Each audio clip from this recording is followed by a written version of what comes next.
வணக்கம் நண்பர்களே. சற்று முன் கலைஞர் மகளிர் உரிமை தொகை திட்டம் குறித்த மிக முக்கிய லேட்டஸ்ட் அப்டேட் ஒன்று கிடைத்திருக்கிறது. உரிமை தொகை திட்டம் தொடர்பான லேட்டஸ்ட் அப்டேட்டை தெரிந்து கொள்வதற்கு முன்னாடி இந்த ஒரு வீடியோக்கு லைக் கொடுத்து எங்களுக்கு சப்போர்ட் பண்ணுங்க ஃப்ரெண்ட்ஸ். நீங்க கொடுக்குற ஒவ்வொரு லைக்கும் எங்களுக்கு ரொம்பவே சப்போர்ட்டிவா இருக்கு. மறக்காம வீடியோ பார்க்கறதுக்கு முன்னாடி இந்த ஒரு வீடியோக்கு லைக் மட்டும் தட்டி விட்டுருங்க. இப்போ வாங்க வீடியோக்குள்ள போலாம். அதாவது கலைஞர் மகளிர் உரிமை தொகை திட்டத்தில் விண்ணப்பம் செய்த எல்லோருக்கும் ரூபாய் 1000 கிடைக்குமா என்ற லேட்டஸ்ட் அப்டேட்டை தமிழ்நாடு அரசு அதிகாரப்பூர்வமாக சற்று முன் வெளியிட்டு உள்ளது. அதாவது தமிழ்நாடு அரசின் கலைஞர் மகளிர் உரிமை தொகை திட்டம் குறித்த மிக முக்கிய அப்டேட் வெளியாகி இருக்கிறது. குறிப்பாக புதிதாக விண்ணப்பித்த பெண்களுக்கானது இந்த ஒரு அப்டேட். அதாவது உங்களுடன் ஸ்டாலின் முகாமில் இதுவரை 17 லட்சத்திற்கும் அதிகமானோர் கலைஞர் மகளிர் உரிமை தொகை திட்டத்திற்கு விண்ணப்பம் செய்திருப்பதாக தமிழ்நாடு அரசு கூறியிருக்கிறது. இந்த எண்ணிக்கை என்பது இப்போது அதிகரித்துள்ளது. நவம்பர் மாதம் இறுதியில் உங்களுடன் ஸ்டாலின் முகாம்கள் அனைத்தும் முடியும் போது மகளிர் உரிமை தொகை திட்டத்திற்கு அதிகாரப்பூர்வமாக விண்ணப்பம் செய்தவர்களின் எண்ணிக்கையை தமிழ்நாடு அரசு அறிவிக்க இருக்கிறது. ஏற்கனவே விண்ணப்பித்தவர்கள் தங்களின் மனுக்களின் நிலையை உங்களுடன் ஸ்டாலின் வெப்சைட்டில் சென்று அதிகாரப்பூர்வமாக பார்த்து தெரிந்து கொள்ளலாம். ஆனால் விண்ணப்பம் செய்த எல்லோருக்கும் ரூபாய் 1000 கிடைக்குமா என்றால் கட்டாயம் இல்லை. எல்லோருக்கும் ரூபாய் 1000 கொடுக்கப்படாது என அரசு ஏற்கனவே திட்டவட்டமாக தெரிவித்துவிட்டது. கலைஞர் மகளிர் உரிமை தொகை திட்டத்திற்காக வகுக்கப்பட்டுள்ள விதிமுறைகளை கட்டாயம் பூர்த்தி செய்பவர்களுக்கு மட்டுமே ரூபாய் 1000 கொடுக்கப்படும் என தெரிவித்து இருந்தது. அதனையே இப்போது துணை முதலமைச்சர் உதயநிதி ஸ்டாலின் மீண்டும் தெரிவித்து உள்ளார். அதாவது மகளிர் சுய உதவி குழுக்களுக்காக எழுதியிருக்கும் கடிதத்தில் தகுதியான பெண்களுக்கு கட்டாயம் ரூபாய் 1000 அரசு கொடுக்கும் என குறிப்பிட்டிருக்கிறார். மேலும் இங்கு பங்கேற்ற அரசு நிகழ்ச்சிகளிலும் விரைவில் பலருக்கும் மகளிர் உரிமை தொகை வர இருக்கிறது என கூறியிருக்கிறார். அந்த வகையில் பார்த்தால் விண்ணப்பித்த அனைவருக்கும் மகளிர் உரிமை தொகை கிடைக்காது. விண்ணப்பித்தவர்களில் தகுதியானவர்களை அரசு தேர்வு செய்து அவர்களுக்கு மட்டுமே ரூபாய் 1000 கொடுக்க உள்ளது. எனவே விண்ணப்பித்த பெண்கள் எல்லோரும் கலைஞர் மகளிர் உரிமை தொகை விதிமுறைகளை பூர்த்தி செய்து இருக்கிறீர்களா என்பதை நீங்களே உறுதிப்படுத்தி கொள்ளுங்கள். விதிமுறைகள் அனைத்தையும் பூர்த்தி செய்தீர்கள் என்றால் கட்டாயம் உங்களுக்கு ரூபாய் 1000 கிடைக்கும். இல்லையென்றால் ரூபாய் 1000 மகளிர் உரிமை தொகை கிடைக்காது. நீங்கள் அரசின் அப்டேட்டுகளுக்காக காத்திருப்பதில் எந்த பிரயோஜனமும் இல்லை. அதேபோல உங்களுடன் ஸ்டாலின் முகாமில் 60% மனுக்கள் மகளிர் உரிமை தொகை கேட்டு என்றும் புதிதாக விண்ணப்பம் செய்தவர்களுக்கு மகளிர் உரிமை தொகை எப்போது முதல் வழங்கப்படும் என்றும் துணை முதல்வர் உதயநிதி ஸ்டாலின் தெரிவித்துள்ளார். மகளிர் உரிமை தொகை திட்டத்தில் விடுபட்டவர்களுக்கு உங்களுடன் ஸ்டாலின் முகாம் மூலம் மாநிலம் முழுவதும் விண்ணப்பங்கள் பெறப்பட்டு வருகின்றன. இந்த திட்டத்தின் கீழ் பெறப்பட்ட விண்ணப்பங்கள் படிப்படியாக தீவிரமாக ஆய்வு செய்யப்பட்டு வருகின்றன.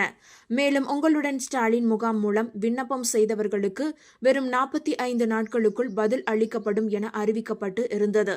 இந்த முகாம்கள் நகர்ப்புறங்களில் 13 துறைகளின் 43 சேவைகளையும் ஊரக பகுதிகளில் 15 துறைகளின் 46 சேவைகளையும் ஒரே இடத்தில் வழங்கி வருகின்றன.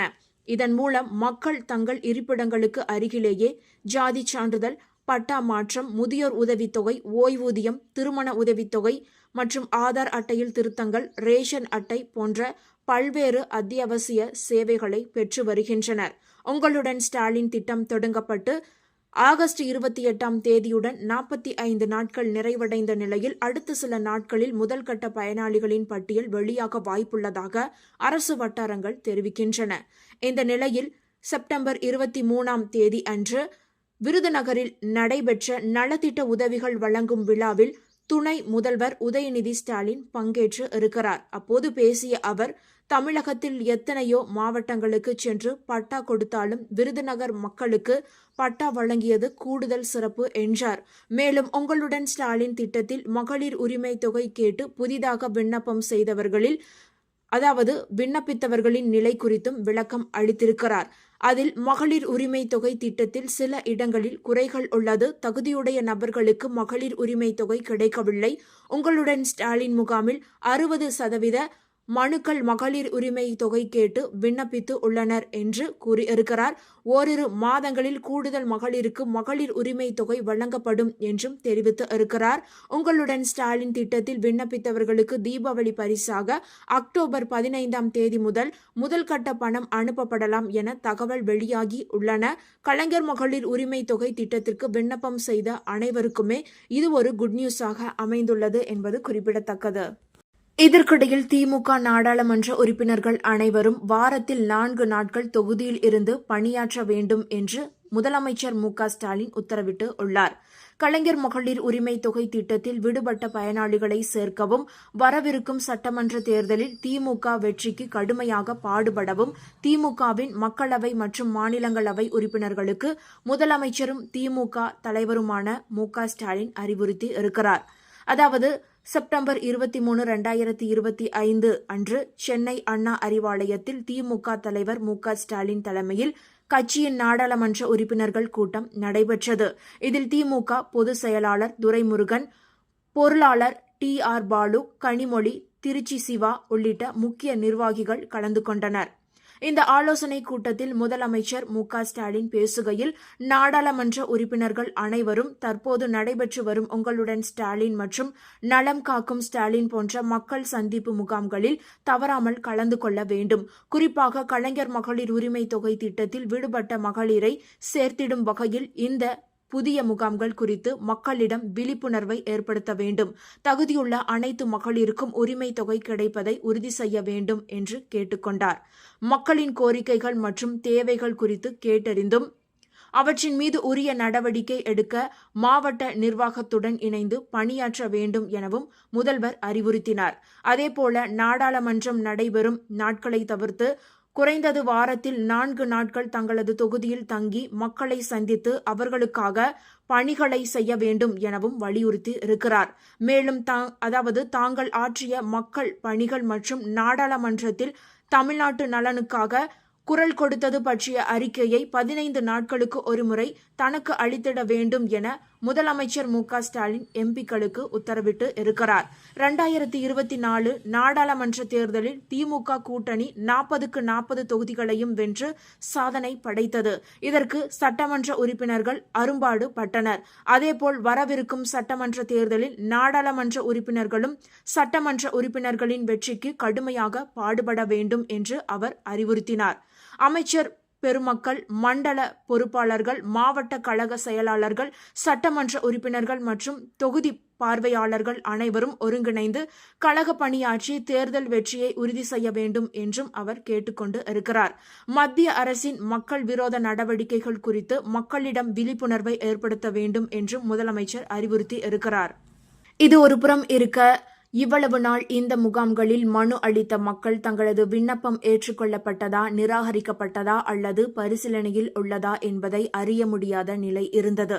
இதனால் பலர் தங்களின் விண்ணப்ப நிலையை அறிய அரசு அலுவலகங்களுக்கு நேரடியாக சென்று கேட்க வேண்டிய சூழல் ஏற்பட்டது. இப்போது இந்த சிரமத்தை போக்கும் வகையில் தமிழக அரசு புதிய ஆன்லைன் சேவையை அறிமுகப்படுத்தி உள்ளது. இதன் மூலம் விண்ணப்பித்த மக்கள் வீட்டில் இருந்தபடியே தங்கள் விண்ணப்பத்தின் தற்போதைய நிலையை அறிந்து கொள்ளலாம். இதற்காக முதலில் நீங்கள் இந்த ஒரு அதிகாரப்பூர்வ இணையதளத்திற்கு செல்ல வேண்டும். அங்கே உங்களுடைய மனுவின் நிலையை அறிய என்ற பகுதியை தேர்ந்தெடுக்க வேண்டும். பின்னர் விண்ணப்பத்தின் ரெஃபரன்ஸ் நம்பர் அல்லது பதிவு செய்யப்பட்ட மொபைல் எண்ணை நீங்கள் உள்ளிட வேண்டும். தகவல்கள் சரியாக உள்ளிட்டவுடன் விண்ணப்பத்தின் தற்போதைய நிலை உடனடியாக திரையில் தெரியும். உங்களுடன் ஸ்டாலின் முகாமில் பெறப்படும் விண்ணப்பங்கள் 45 நாட்களுக்குள் பரிசீலித்து தீர்வு காணப்படும் என்று அரசு ஏற்கனவே அறிவித்துள்ளது. தற்போது ஆன்லைன் வசதி அறிமுகமாகி உள்ளதால் மக்கள் தங்கள் விண்ணப்பத்தின் நிலையை எப்போது வேண்டுமானாலும் சுலபமாக அறிந்து கொள்ள முடியும். கலைஞர் மகளிர் உரிமை தொகை திட்டத்திற்காக காத்திருக்கும் பெண்களுக்கு இந்த வசதி பெரும் நிம்மதியையும் நம்பிக்கையையும் அளித்துள்ளது. எங்களது விண்ணப்பம் ஏற்றுக்கொள்ளப்பட்டதா என்று எங்கும் அலைய வேண்டிய அவசியமில்லை, உடனே ஆன்லைனில் தெரிந்து கொள்ளலாம் என்று பலர் மகிழ்ச்சி தெரிவித்து உள்ளனர். அதே நேரத்தில் ஏற்கனவே வழங்கப்பட்ட மனுக்கள், கோரிக்கைகள் அல்லது சான்றிதழ்கள் தொடர்பான ஏதேனும் புகார்கள் இருந்தாலோ அல்லது கருத்துக்கள், கோரிக்கைகள் இருந்தாலும் இந்த இணையதளம் மூலம் விண்ணப்பித்து உரிய தீர்வினை பெற்றுக்கொள்ளலாம் என்பதும் குறிப்பிடத்தக்கது. எனினும் இந்த தகவல் மொபைல் பயன்படுத்துபவர்களுக்கு, படித்தவர்களுக்கு எளிதாக புரியும். படிக்காதவர்கள், கிராமப்புறத்தில் இருப்பவர்களுக்கு தெரிய வாய்ப்புகள் இல்லை. அவர்கள் இதை தெரிந்து கொள்ளும் பட்சத்தில் கலைஞர் மகளிர் உரிமை தொகை திட்டத்திற்கு புதிதாக விண்ணப்பித்த விண்ணப்பத்தின் ஆன்லைன் நிலையை தெரிந்து கொள்ள முடியும். எனினும் இதற்காக விண்ணப்பத்தின் நிலையை தெரிந்து கொள்ள முடியவில்லையே என்று நீங்கள் கவலைப்பட வேண்டிய அவசியமே கிடையாது.